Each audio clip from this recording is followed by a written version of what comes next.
एक गांव में दो मित्र नकुल और सोहन रहते थे। नकुल बहुत धार्मिक था और भगवान को बहुत मानता था, जबकि सोहन बहुत मेहनती था। एक बार दोनों ने मिलकर 1 बीघा जमीन खरीदी, जिससे वह बहुत फसल उगाकर अपना घर बनाना चाहते थे।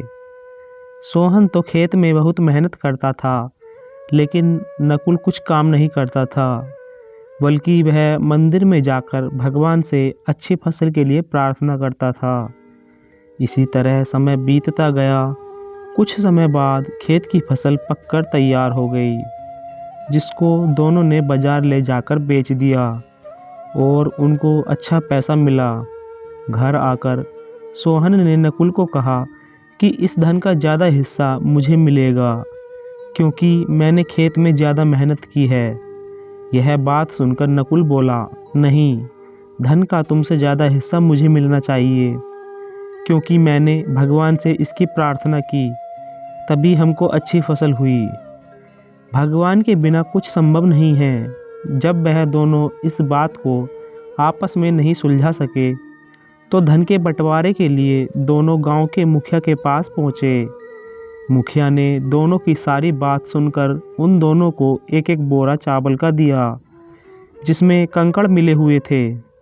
मुखिया ने कहा कि कल सुबह तक तुम दोनों को इसमें से चावल और कंकड़ अलग करके लाने हैं। तब मैं निर्णय करूंगा कि इस धन का ज़्यादा हिस्सा किसको मिलना चाहिए। दोनों चावल की बोरी लेकर अपने घर चले गए।